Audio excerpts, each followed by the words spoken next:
सदन में मौजूद था और मैं नेता प्रतिपक्ष को सुन रहा था।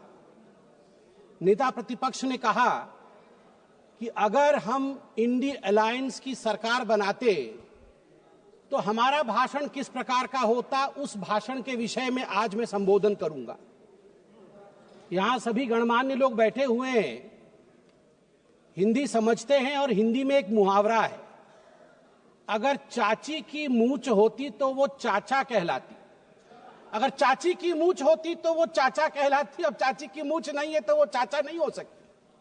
तो ये इंडी अलायंस की सरकार बनेगी और फिर वो भाषण लिखेंगे और वो भाषण हमें सुनाएंगे, यह मौका कभी आने वाला नहीं है। और वैसे सभापति महोदय, ये कोई बोल रहा है चाची 420, वैसे ये शब्द प्रयोग करना शायद प्रतिबंधित होगा, मगर सबसे महत्वपूर्ण विषय है कि ये इंडी अलायंस क्या है। अभी दिल्ली के चुनाव चल रहे हैं, कल दिल्ली का चुनाव है। अब इंडी अलायंस को लेकर किस प्रकार की भ्रामक स्थिति बनी हुई है आप देखिए।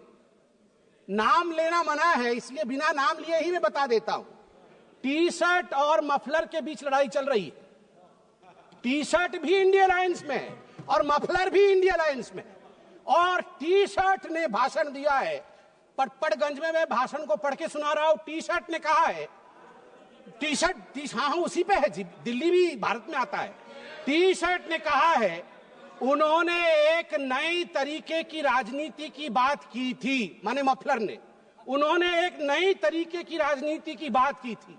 खंबे पर चढ़ गए थे स्वेटर पहनकर, छोटी सी गाड़ी में आया था। कौन सी गाड़ी थी, कौन सी गाड़ी थी, एल्टो थी, तो किसी ने पीछे से कहा नहीं वैगनार, वैगनार, अच्छा वैगनार से आए थे। और सीधे शीश महल में जाके पार्किंग हुई है उनकी, सीधे शीश महल में। सबसे बड़ा घोटाला शराब घोटाला किया है, ऐसा नेता प्रतिपक्ष ने आम आदमी पार्टी के लिए भरे सभा में कहा है। और मफलर भी पीछे नहीं हटे, मफलर ने भी अटैक किया है। मफलर ने भी कहा है टी शर्ट को कि टी शर्ट और टी शर्ट के जीजा जी, ये दोनों नेशनल हेराल्ड केस में जेल के अंदर चक्की पीसने चाहिए। ये टी शर्ट और टी शर्ट के जीजा जी बाहर कैसे हैं? मफलर ने कहा है।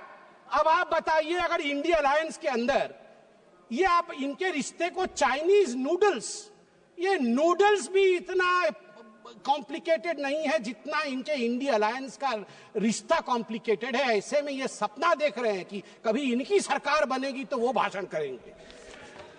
आज चीन के विषय में तो 34 बार चीन का नाम लिया गया, चीन में मैन्युफैक्चरिंग, चीन में प्रोडक्शन, सब कुछ बताया गया। आज मैं हकीकत रखना चाहता हूं।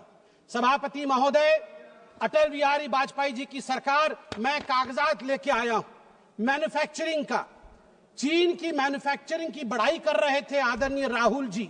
2004 में अटल बिहारी वाजपेयी जी के कार्यकाल में India China bilateral trade had set a new record with a total trade touching $13.6 billion and India was enjoying a comfortable trade surplus of $1.75 billion। India का ट्रेड सरप्लस था, हम एक्सपोर्ट ज्यादा कर रहे थे, इंपोर्ट कम कर रहे थे, $1.7 बिलियन अधिक कमा रहे थे। मगर 2004 से 2014 तक 10 वर्षों में इनकी पार्टी ने ध्वस्त कर दिया उसे। 25 गुना जो डेफिसिट होता है, ट्रेड डेफिसिट, वो बढ़ा के रख दिया इंडिया और चाइना के बीच में। मैं आज सवाल पूछना चाहता हूं, यही करार हुआ था क्या? ये जो दोनों गए थे चीन में, MOU साइन हुआ था शी जिनपिंग के साथ, राहुल गांधी जी ने किया था, क्या यही करार किया था? आप बताइए। अब अनएम्प्लॉयमेंट के विषय में बातचीत हुई थी। अनएम्प्लॉयमेंट का रिकॉर्ड यहां मैं स्ट्रेट रखना चाहता हूं। RBI, KLEMS, capital labour energy material और सर्विसेज, इसके माध्यम से देश का एम्प्लॉयमेंट निर्धारित होता है। मैं आपको यहां आंकड़े दे दूं, जहां 2004 से 14 के बीच जब यूपीए की सरकार थी तो मात्र 2.9 करोड़ नौकरी दी गई थी। वही मोदी जी के 10 वर्ष के कालखंड में 2014 से 2024 के बीच 17 करोड़ की नौकरी दी गई है। 2.9 करोड़ वर्सेस 17 करोड़। यूपीए की कार्यकाल में एम्प्लॉयमेंट का ग्रोथ रेट मात्र 6% था और वही मोदी जी के कार्यकाल में 10 वर्षों से एम्प्लॉयमेंट का रेट 6% से बढ़ के 36%, 36% हुआ है। और कल राहुल गांधी बोल रहे थे कि यूपीए भी फेल हुई, एनडीए भी फेल हुई। अरे राहुल जी, यूपीए तो फेल हुई, आप फेल हुए मतलब यूपीए, वो आप जो है वो 8 तारीख को फेल होगी। आप तो फेल हुए ही हुए हैं, मगर हम डिस्टिंक्शन के साथ पास हुए हैं, डिस्टिंक्शन के साथ।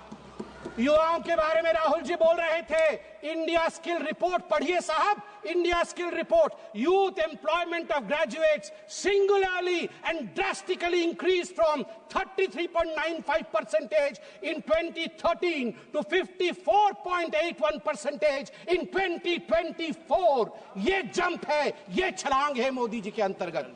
सभापति महोदय, अधिक समय नहीं लूंगा, मैं आपको 2 और छोटे छोटे विषय हैं, गंभीर विषय है, वो रखना चाहता हूं।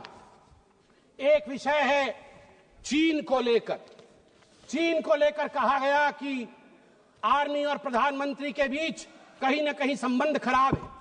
चीन को लेकर कहा गया कि हमारी जमीन हड़प ली चीन ने। 38,000 वर्ग किलोमीटर, 38,000 स्क्वायर किलोमीटर भारतवर्ष का जमीन चचा नेहरू ने चीन को दिया था। और मैं यहां पर ऑन रिकॉर्ड नेहरू जी के भाषण को रख रहा हूं। नेहरू जी ने भाषण देते हुए अक्षय चिन्ह पर जब अटैक हुआ था उनके ऊपर इसी पार्लियामेंट में, तो नेहरू जी ने क्या कहा था, ध्यान से सुनिए नेहरू जी ने क्या कहा था। Not a blade of grass grows there, not a blade of grass grows there, 17,000 feet high, uninhabitable, and we didn't even know where it is, तो हमने दे दिया। तो आप जानते हैं सभापति महोदय, महावीर त्यागी जो खुद कांग्रेस के ही मंत्री थे, नेहरू जी के कैबिनेट के, वो खड़े हुए और महावीर त्यागी जी के बाल नहीं थे, उन्होंने अपना सर दिखाया और कहा, Nehru ji, this head, bald head, does not grow any hair. Should I give the head to someone else?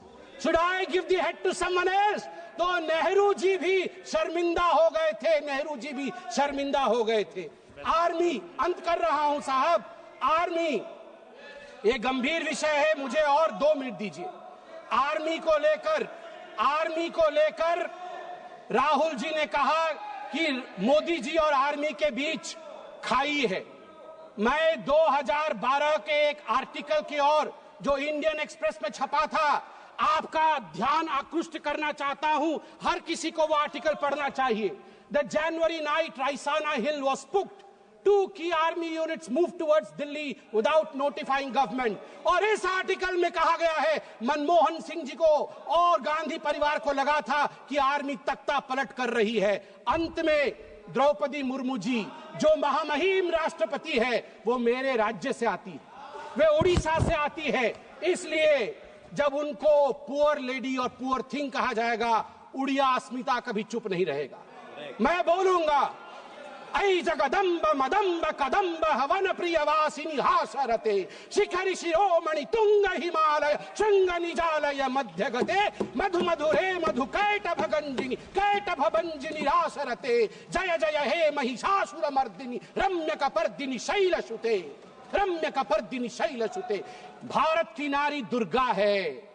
और यहां शिव जी की बात राहुल जी करते हैं, आदि देव शिव है, आद्य शक्ति मां दुर्गा है। याद रखिए, हमारी राष्ट्रपति आदिवासी है, आदि काल से जिसके ऊपर जल, जमीन और इस पूरे जंगल का आशीर्वाद हो, उनको बेचारा कहना उचित नहीं है। और याद रखिए, जगन्नाथ जी की भूमि से आती है। द्रौपदी मुर्मू जी जगन्नाथ जी की भक्त है, और जगन्नाथ महाप्रभु जिसके पीछे खड़े हैं, वो भक्त कभी बेचारा नहीं हो सकता है। जहां पछारे जगन्नाथ छिड़ा है चंती से शेर राष्ट्रपति केबे भी बेचरा है पारिबो नहीं। आज मु कहबा को चाहे 4.5 कोटी ओडियांक पक्षरे 4.5 कोटी ओडियांक मौड़मणि होचंती महाप्रभु जगन्नाथ। महाप्रभु जगन्नाथଙ୍କ भक्त होचंती द्रौपदी मुर्मू। द्रौपदी मुर्मू को बेचरा कहचंती सोनिया गांधी कौन जानचंती द्रौपदी मुर्मू को विषय रे। सोनिया गांधी को विरुद्ध रे प्रिविलेज मोसरासु आ सोनिया गांधी क्षमा याचना करंतु। आज 4.5 कोटी ओडिया द्रौपदी मुर्मू को पछरे पूरा ठिया हिचंती महाप्रभु जगन्नाथ का आशीर्वाद अछि। जय जगन्नाथ। माननीय सदस्य श्री उमेदाराम बेनीवाल जी